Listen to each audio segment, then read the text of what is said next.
Halo rekan profesional, bertemu lagi di YouTube channel Deco Learning by Akaladia Group. Untuk rekan-rekan profesional yang baru pertama kali menyaksikan video ini, yuk dukung kami dengan cara apa? Dengan cara subscribe YouTube channel Deco Learning agar kami terus dapat membuat video-video menarik lainnya. Selamat menyaksikan video ini ya. Halo rekan-rekan profesional, selamat datang di video Dynamic Talk by Deco Learning Akaladia Group.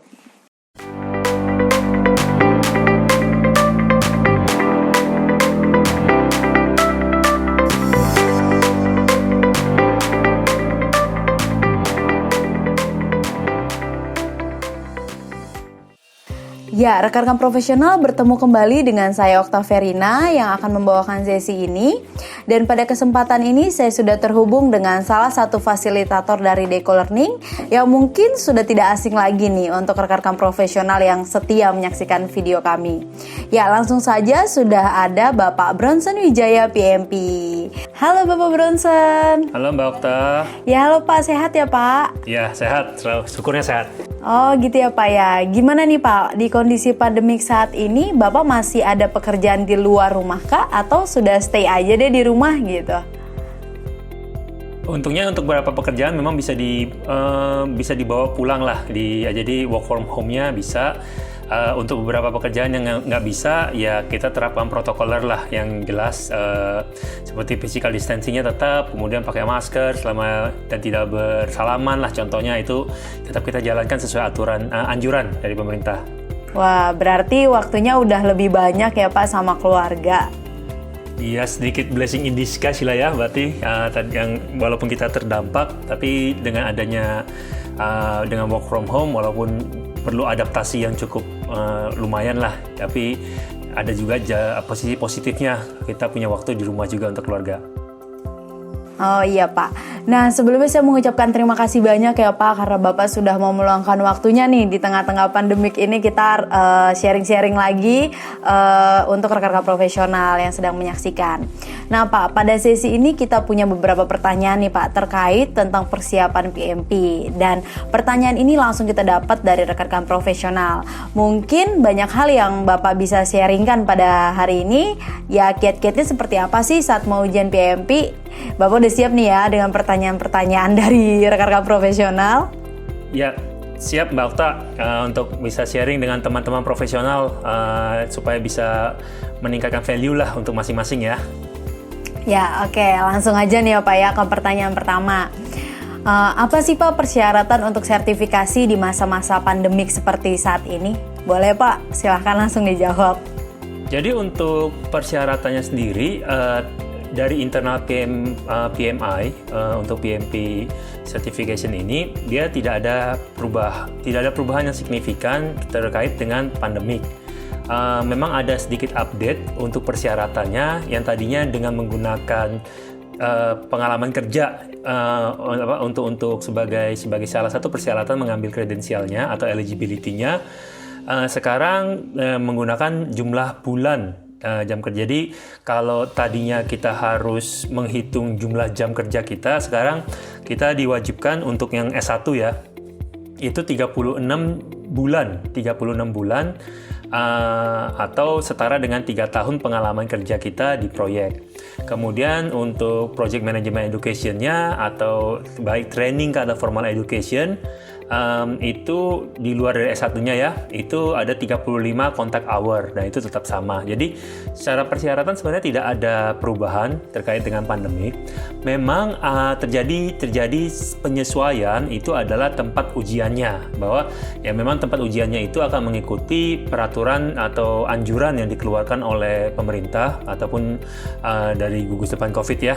Jadi beberapa pengalaman dari bulan Maret itu, terakhir bulan Maret, teman-teman yang untuk ujian di tempat itu sudah mulai tidak bisa, tapi belakangan memang harus dikonfirmasi kembali dengan tempat lokasi ujiannya masing-masing itu apakah sudah buka atau belum. Tetapi dimudahkan kita juga ada sistem untuk ujian online ya, atau proctored exam. Jadi secara peraturan di luar dari persyaratan di luar dari masalah physical distancing atau masalah PSBB gitu kan, itu tidak ada perubahan. Seperti itu Mbak Okta. Oke, berarti memang tidak ada perubahan ya Pak, hanya yang membedakan adalah tempat ujiannya aja. Mungkin untuk saat ini lebih prefer ke online gitu ya Pak ya.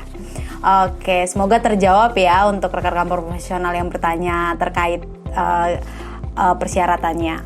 Ya, sekarang lanjut nih Pak, ke pertanyaan selanjutnya itu, Pak, untuk menghitung cost base, gimana sih cara referensi harga satuan supaya punya referensi yang cukup? Gimana tuh Pak? Oke. Kalau bicara soal cost base, apakah punya referensi cukup? Ini memang bukan pertanyaan langsung terkait dengan PMP certification sendiri ya. Jadi di PMP sendiri pun nanti teman-teman yang belajar itu melihat bahwa yang disampaikan itu adalah berupa proses, mindset prosesnya. Jadi ketika sedang berada saat ini, kalau yang disebutkan tadi untuk menghitung cost base, maka ini ada berada dalam knowledge area cost. Knowledge area cost, kemudian kita bicara mengenai proses grupnya itu ada di bagian planning, yaitu salah satunya estimate cost, prosesnya namanya estimate cost dan determine budget. Nah, di PMBOK atau buku acuan untuk sertifikasi PMP sendiri, sebutnya Project Management Body of Knowledge Guide, edisi ke-6 yang kita gunakan, itu menyampaikan proses-prosesnya beserta secara garis besar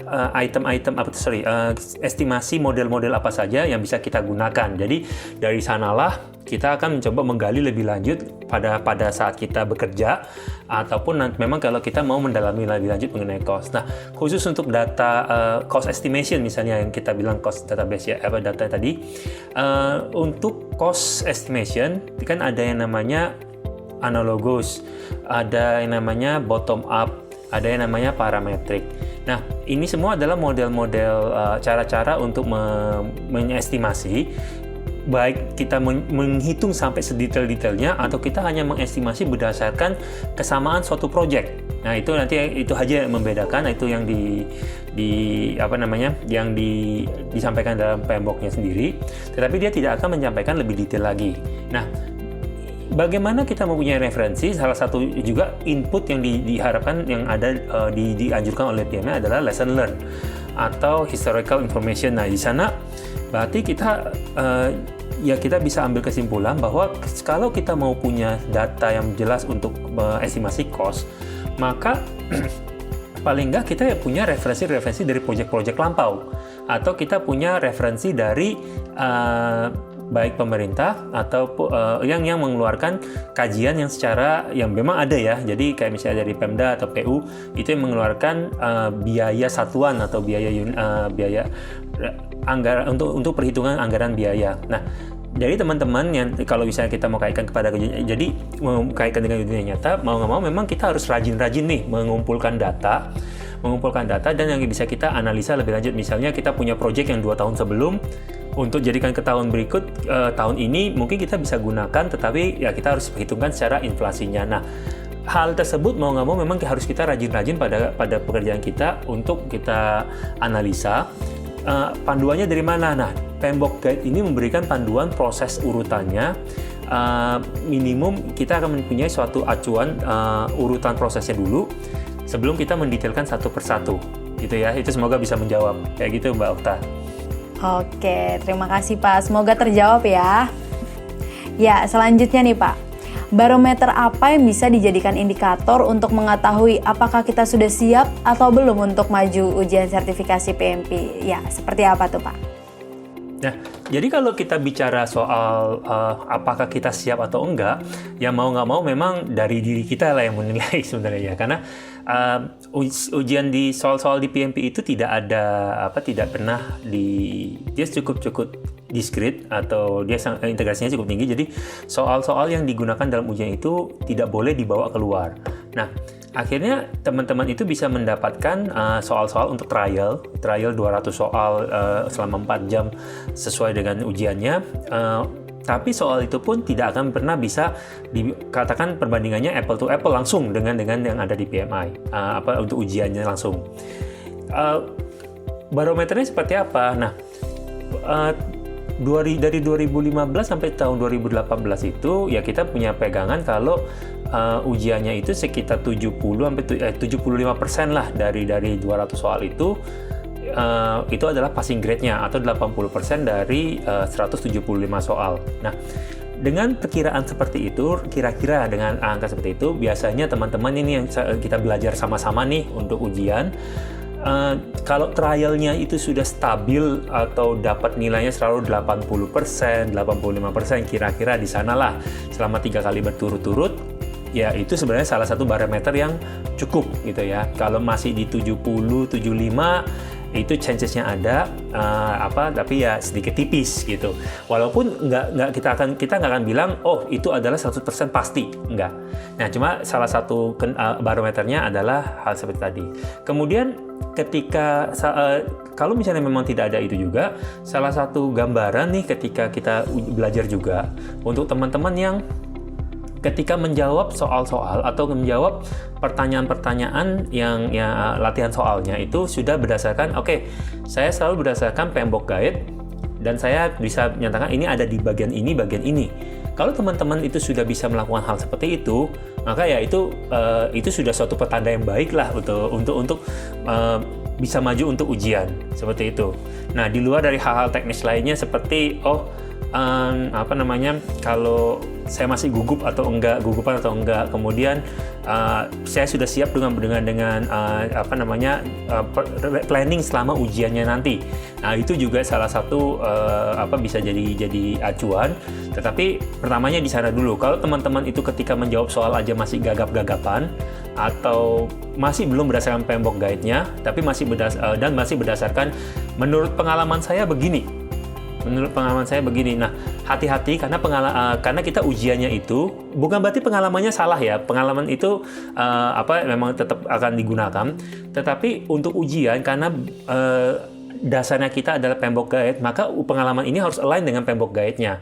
Nah, seringkali karena kita bekerja di project itu nggak selalu pengalamannya itu align dengan PMBOK Guide, gitu kan?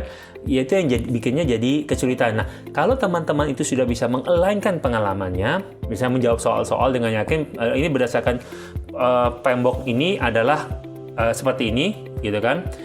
Maka itu teman-teman itu sudah bisa jadi barometer atau sudah jadi petanda baik untuk bisa maju ujiannya. Nah, kalau mau cara penilai tadi yang disebutkan ya, ambil trial yang 200 soal 4 jam, benar-benar duduk melakukan ujian yang simulasi ujiannya untuk 3 kali berturut-turut lah dapat 80-85% atau itu udah stabil, itu ya salah satu petanda yang baik untuk bisa maju ujian. Oke, berarti memang kembali lagi ke diri sendiri dan juga sering-sering latihan ya Pak ya. Ya, sebelum kita masuk ke pertanyaan selanjutnya, saya mau mengingatkan kembali untuk rekan-rekan profesional yang belum subscribe YouTube channel Deiko Learning, jangan lupa diklik tombolnya, dan juga apabila rekan-rekan menyukai video ini, langsung aja di like dan di share ke rekan-rekan profesional lainnya. Dan yang terakhir, jika rekan-rekan profesional memberikan masukan ataupun tema-tema lainnya, bisa langsung aja di kolom komentar di bawah ini ya. Ya, sekarang kita mau lanjut nih Pak ke pertanyaan selanjutnya. Pak, boleh dong di-share cara belajar yang efektif untuk persiapan ujian PMP. Ya Pak, boleh dong Pak di-share Pak. Oke, mungkin kita samakan persepsi dulu apa itu efektifnya ya. Jadi teman-teman berdasarkan observasi kami, itu ada teman-teman yang 2 minggu belajar belum selesai ujian bisa lolos. Ada yang akhirnya tag 3 bulan bisa lolos, ada yang tag bertahun-tahun gitu kan ya, minimum 1 tahun lah untuk eligibility-nya itu baru bisa lolos. Lalu bagaimana cara efektif yang disebut dengan efektif itu? Akhirnya itu kan align dengan teman-teman masing-masing ya. Cuma yang kita perhatikan itu adalah satu yang jadi masalah itu selalu pengalaman yang sudah mengendap di kepala masing-masing nih. Artinya apa? Untuk teman-teman yang 2 minggu itu rata-rata ketika mereka belajar, mereka itu sudah punya memang mereka selama 2 minggu itu ngambil waktu full time untuk belajar. Artinya apa? Mereka memang sudah komit selama 2 minggu itu belajar full. Ditambah ternyata mindsetnya mereka atau cara berpikirnya mereka itu sudah align dengan PMBOK Guide. Artinya apa? Ketika nanti soal-soalnya itu kan berupa soal-soal cerita ya, bukan soal-soal hafalan. Jadi ketika soal-soal kondisional, jadi bukan soal hafalan gitu. ketika dikasih suatu kondisi, maka ketika dia memutuskan untuk saya akan melakukan yang berikutnya adalah A. Misalnya ketika saya sedang menemukan perubahan, maka dia akan berpikir berikutnya yang harus saya lakukan adalah saya harus menganalisa perubahan ini apakah mempengaruhi baseline saya dari sisi cost, schedule, ataupun scope-nya. Nah, setelah itu barulah kita ajukan jika sudah misalnya terjadi perubahan yang memang secara signifikan atau memang merubah baseline kita, akhirnya dia maju untuk dieskalasi, barulah dibuatlah namanya change request. Itu salah satu contoh proses akhirnya mindsetnya sama. Karena pada beberapa teman-teman yang memang secara proses dia tahu itu harus dilakukan, tetapi karena dia misalnya mempunyai posisi yang cukup tinggi di perusahaannya, sehingga apapun yang dia putuskan itu bisa langsung dijalankan, maka dia akan langsung jawab. Misalnya ketika kita melakukan perubahan, apa yang dilakukan? Dia akan menjawab, kalau nggak reject, ya kita akan approve atau kita jalankan perubahan tersebut. Misalnya perubahan itu karena permintaan, soal cerita bisa ya karena permintaan bos lebih besar lagi. Nah, bos yang lebih besar. Nah, karena mereka punya mindset yang sesuai dengan PMBOK dan mereka sudah komit, akhirnya mereka efektif 2 minggu. Nah, untuk teman-teman akhirnya yang misalnya kalau saya sendiri ini ada yang sesuai dengan cara yang kedua, yaitu saya nggak bisa komit untuk belajar full selama 2 minggu berturut-turut. Akhirnya yang dilakukan adalah saya ngambil waktu hampir 3 bulan, di mana setiap 1 minggu saya di PMBOK itu ada 13 chapter. Jadi tiap minggu itu 1 chapter bersama dengan rekan-rekan yang kita ada satu study group. Kita belajar bareng-bareng, ya kita akan analisa bareng-bareng. Salah benernya yaitu saling challenge, akhirnya terbentuklah satu mindset yang akhirnya bisa memperbaiki mindset saya untuk project selama ini. Dan karena saya bisa tahu lebih detail selama 13 minggu itu berturut-turut sampai nanti ada minggu terakhir kita melakukan trial bersama. Itu akan membentuk mindset yang sesuai dengan PMBOK-nya. Syukur-syukur waktu itu saya ujian pun first attempt berhasil. Nah, ada juga teman-teman yang akhirnya selama setahun lebih itu nggak bisa, ya karena mindset-nya itu akhirnya tidak bisa mengikuti, tapi tidak mau berubah sesuai dengan PMBOK-nya atau di-align dengan PMBOK-nya. Tujuannya gini, teman-teman kalau untuk ujian, karena dasarnya adalah PMBOK Guide, ya mau nggak mau akhirnya ikuti dulu PMBOK Guide-nya. Selesainya baru terserah mau diapain lah gitu kan, untuk praktiknya di ujian apa praktiknya di pekerjaan nanti. Tapi untuk ujian mau PMBOK Guide-nya. Nah, belajar efektifnya gimana?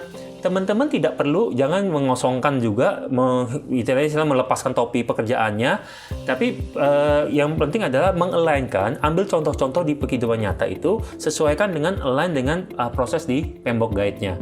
Nah, dengan kayak begitu, harapannya setelah selesai belajarnya itu adalah terbentuk suatu mindset yang sama, maka ketika kita menghadapi suatu kondisi itu nanti di dalam bentuk soal, ya kita tahu proses berikutnya itu apa yang harus dilakukan. Seperti itu contohnya, itu yang efektif ya. Jadi kalau bisa bicara waktu, jangan terikat, tapi lihatlah secara komitmen bisa atau enggak. Karena ini salah satu sharing tahun lalu itu ada teman yang akhirnya dia komit sampai dia pulang pergi kantor pun dia belajar, gitu kan. Nah, apakah kita bisa melakukan seperti itu? Ya itu mau ngomong dengan teman-teman masing-masing dicoba. Baru yang kita bilang. Tapi untuk efektifnya tadi pengalaman selama belajar, kaitkan dengan pengalaman. Kalau misalnya ada perbedaan antara pengalaman dengan PMBOK Guide-nya, kita arahkan ke PMBOK Guide-nya dulu. Kayak gitu ya Mbak Ota ya? Iya Pak, semoga terjawab ya untuk cara-cara belajar yang efektifnya seperti apa. Nah, lanjut lagi nih Pak, apakah ada perubahan yang signifikan dalam setiap seri buku PMBOK? Contohnya yang kemarin dari PMBOK 5 ke 6 ya Pak ya.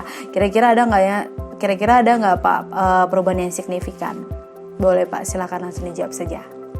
Jadi kalau spesifik kita bilang untuk PMBOK dari PMBOK 5 ke PMBOK ke 6 itu dia secara signifikan tidak ada perubahan lah yang secara signifikan, tetapi secara urutan dan penekanan itu beberapa bagian itu memang sedikit ada yang ditambah, ada yang dikurangi. Jadi contohnya seperti untuk proses-proses dalam project management itu, kalau untuk proses grupnya tetap ada 5, untuk knowledge area-nya tetap ada 10, Tapi prosesnya dari 47 proses itu berubah menjadi 49 proses. Jadi ada proses yang ditambah, ada yang dikurangi, gitu kan, ada yang dipindahkan. Jadi secara garis besar sih tidak terlalu banyak perubahan. Nah, untuk kontennya sendiri itu secara terminologi juga sebagian besar itu tidak berubah. Tetapi karena tadi proses-prosesnya ada yang berubah, akhirnya secara urutan yang kita harus pelajari itu sedikit mengalami adjustment lah. Cuma itu kalau untuk teman-teman yang baru melihat buku tersebut, terutama di PMBOK 6 langsung ya, itu not to worry. Jadi sebaiknya fokus tetap pada ujiannya yang menggunakan PMBOK Guide edisi ke-6-nya. Yang PMBOK Guide edisi ke-5-nya ya udah tidak perlu diungkit-ungkit dulu. Tapi untuk teman-teman nih yang udah belajar dari PMBOK 5 gitu kan, masuk ke PMBOK 6, ya itu memang sedikit di-adjust. Cuma pengalaman saya dan teman-teman itu harusnya tidak begitu signifikan.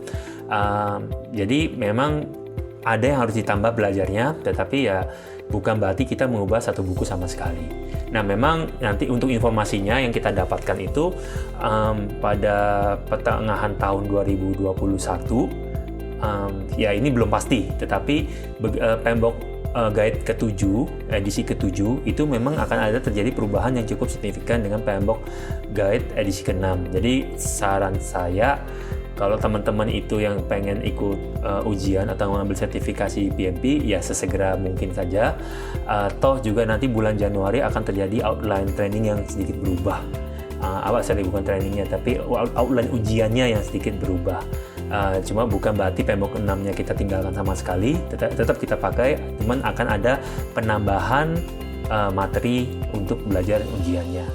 Nah, kemudian yang berubah lagi yang bisa saya sampaikan lagi untuk PMBOK 5 ke PMBOK 6, contohnya dari PMBOK 5 pun sebenarnya training-training mengenai kayak life cycle adaptif yang sifatnya atau yang disebut sebagai agile itu di PMBOK 5 itu sudah ada, tetapi di PMBOK ke-6 edisi ke-6 ini dia semakin banyak materinya, artinya mulai ditambahkan pada setiap knowledge area itu sudah ada consideration untuk ke arah sana. Plus ada satu lagi bukunya itu Agile Guide-nya, ya itu juga mau nggak mau dibaca karena saat ini walaupun sedikit soal-soal ujiannya sudah ada yang keluar seperti untuk bagian pertama yang kita sebut dengan adaptive life cycle atau kalau disebut nama lainnya itu dengan agile-nya. Oke Pak, semoga terjawab ya untuk pertanyaannya. Nah, jadi untuk rekan-rekan profesional yang mau persiapan ujian langsung aja di tahun ini, karena sebelum PMBOK-nya berganti nih yang ke-7 tahun depan. Nah, sekarang kita masuk nih Pak ke pertanyaan selanjutnya. Bapak boleh dong di-share pengalaman pertama kali dapat gelar PMP, dan kira-kira Bapak sekali ikut tes langsung lulus kah atau seperti apa nih Pak? Boleh dong di-share experience-nya. Oke, kalau pengalaman pribadi yang mungkin tadi sudah saya singgung sedikit ya. Kalau saya sendiri ini termasuk yang tipe yang kedua, artinya saya mencoba mempelajari itu lebih detail PMBOK Guide-nya. Yang waktu itu saya masih menggunakan edisi ke-5 karena di tahun 2016 saya mengambilnya. Dan waktu itu saya juga ikut study group. Di luar dari training saya juga mengikuti study group, artinya dengan beberapa teman-teman cukup banyak itu yang belajar bersama-sama. Dan ada juga sesi mentoringnya dengan teman-teman yang sudah lulus lebih dahulu gitu. Nah, saya tetap mengikuti 13 minggu study groupnya, walaupun ada beberapa yang bolong-bolong lah gitu kan, sesuai dengan komitmen waktu juga kan. Nah, saya untuk ujiannya syukurnya saya waktu itu first attempt. Jadi setelah selesai study groupnya ada mengikuti sekitar 1 bulan dulu untuk mengikuti 3 kali trial. Jadi yang saya sebutkan tadi itu memang saya sudah buktikan, proven, saya buktikan sendiri. Tapi ya dengan catatan memang itu tetap dengan komitmen. Jadi saya selama 13 minggu itu tetap belajar. Walaupun nggak bisa tiap hari, tetapi diusahakan satu minggu itu 1 chapter. Kemudian setelah di minggu ke-13 itu harus bisa mengcombine semuanya. kita diskusi dengan mentoring waktu itu maksimum juga sekali 2 kali, karena lebih dari itu jadi rasanya akan jadi overkill ya buat saya. Kemudian waktu persiapan ujiannya pun benar-benar yang saya pastikan sesuai dengan saran-saran, yaitu misalnya jangan saya cek apakah saya ini bisa ujian itu pagi atau siang.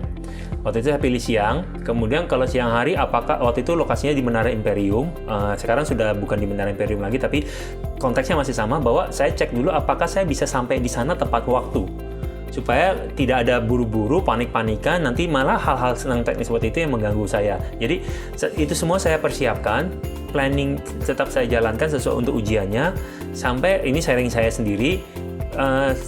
Salah satunya sehari sebelum ujian itu disampaikan untuk tidak belajar lagi lah supaya santai, ya itu saya ikutin. Dan salah satunya itu hari Minggunya sebelum ujian. Jadi saya kalau nggak salah ujiannya itu hari Rabu ya. Jadi hari Minggunya itu ketika istri ngajak ke rumah saudara, akhirnya saya setujui, saya nyetir, tapi saya minta dia tetap membacakan list dari tools dan teknik. Nah, salah satu yang cukup panjang di PMBOK itu adalah list dari tools dan teknik.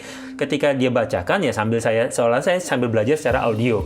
Jadi sebanyak waktu, sebisa mungkin waktu yang ada itu saya pergunakan yang untuk mempersiapkan untuk ujiannya. Ya syukur-syukur memang first time waktu itu bisa lulus. Gitu Mbak Okta. Ya, terima kasih nih Pak untuk share pengalamannya ya Pak ya. Pak, kita nggak terasa nih masuk ke pertanyaan terakhir nih ya Pak.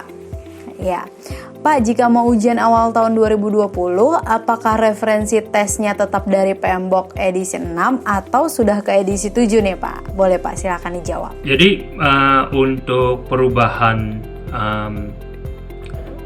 referensi ujiannya, memang kita masih tetap menggunakan, sampai saat ini masih tetap menggunakan PMBOK edisi ke-6. Rencananya seperti yang disebutkan sebelumnya, PMBOK edisi ke-7 itu akan terbit di akhir tahun 2020. Tetap ya kita akan tunggu informasi resmi dari PMI. Tetapi biasanya sekitar setengah tahun dari sana baru kita akan beralih materi ujiannya ke PMBOK yang edisi barunya tersebut. Ini kalau berdasarkan observasi waktu perubahan dari edisi ke-5 ke edisi ke-6.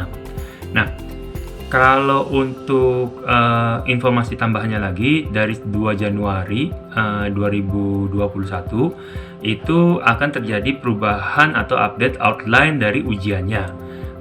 Tidak perlu khawatir karena materi utamanya tetap dari PMBOK edisi ke-6. Itu jika kita bandingkan antara domain nanti di ujian yang baru, ini resmi dari PMI ya, dengan ujian yang lama, bahwa sebagian besar materi atau domainnya itu ada padanannya dengan materi ujian yang lama. Memang ada beberapa bagian itu ada penambahan kriteria seperti value servant leadership, kemudian bagaimana kita measure training outcomes, maintain team and knowledge transfer. Itu adalah domain baru yang ada di dalam outline ujiannya. Jadi mungkin yang bisa ditambahkan itu adalah sekarang kan dari edisi ke-6 itu disandingkan dengan Agile Guide-nya, itu akan sebagian besar juga akan muncul jadi sumber untuk materi ujiannya. Kayak gitu Mbak Okta. Jadi untuk summary-nya tidak sampai saat ini kita masih pakai PMBOK edisi ke-6.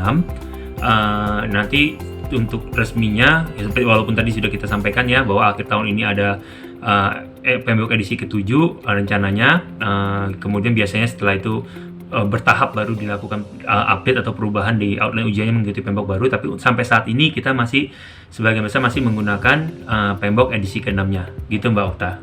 Oke, berarti memang nggak langsung ya Pak pada saat PMBOK 7-nya keluar langsung ujiannya juga pakai PMBOK 7 acuannya, enggak ya? Oke, ya tidak terasa nih Pak, tadi adalah pertanyaan kita yang terakhir. Kira-kira Bapak ada nggak sih yang mau disampaikan lagi nih Kira-kira kiat-kiat apa sih yang mau disampaikan untuk rekan-rekan profesional yang mungkin mau persiapan ujian? Mungkin salah satu yang perlu saya sampaikan itu adalah teman-teman coba sebelum memulai untuk memutuskan, coba digali dulu motivasinya untuk mendapatkan misalnya untuk mengambil sertifikasi PMP ini. Karena salah satunya ketika teman-teman yang sudah yang berlarut-larut bahkan ada yang gagal atau nggak kedengaran lagi kabarnya lah mengenai apa dia masih mau ngambil atau enggak, itu karena motivasinya itu either hilang di tengah jalan atau memang dari awal tidak dipersiapkan. Jadi sebaiknya teman-teman itu mempersiapkan motivasinya. Apalagi kalau saya saya sendiri, kenapa saya bisa motivasi, bisa komitmen saat itu benar-benar dalam kondisi ketika saya sendiri tidak dibayar di kantor, jadi itu memang uang sendiri. Nah itu bisa jadi salah satu motivasinya bahwa saya sudah invest, saya harus mendapatkan sesuatu dari investasi ini, dan memang akhirnya dengan berpikir seperti itu segera bisa didapatkan. Nah saya pun merasakan secara pribadi untuk beberapa teman-teman itu atau saya sendiri pun ketika motivasi ini nggak ada, cenderung malah akhirnya membiarkan, jadinya bisa berlarut-larut, malah ujung-ujungnya karena terlalu berlarut-larut bisa jadi gagal. Nah itu saran saya untuk teman-teman, coba gali lagi motivasinya. Kedua, kalau sudah ada motivasinya, komitmennya dilakukan, pilih salah satu yang tadi sebut, mau 2 minggu kah, mau 3 bulan kah. Sebaiknya 3 bulan itu sudah yang maksimum. Kenapa? Biasanya lewat dari di situ motivasinya udah mulai berkurang. Nah itu tambahan dari saya. Memang mungkin tidak bisa sama untuk setiap orang, tapi minimum itu jadi acuannya. Oke, terima kasih nih Pak ya sudah menjawab pertanyaan-pertanyaan dari rekan-rekan profesional, dan semoga rekan-rekan yang menyaksikan juga bermanfaat ya video ini. Nah, untuk rekan-rekan profesional nih yang memiliki waktu luang di tengah-tengah WFH seperti ini nih, bisa ikuti acara kami memiliki acara live, dan untuk temanya itu ada bermacam-macam. Jadi nanti rekan-rekan profesional bisa lihat update-nya ada di Instagram Deko Learning ataupun Facebook Deko Learning. Nah, bagi rekan-rekan profesional juga nih yang baru pertama kali menyaksikan video ini, jangan lupa untuk di-subscribe, like, dan share ke rekan-rekan profesional lainnya. Sampai jumpa kembali di video Dynamic Talk berikutnya. Bye-bye! Ya, bye teman-teman.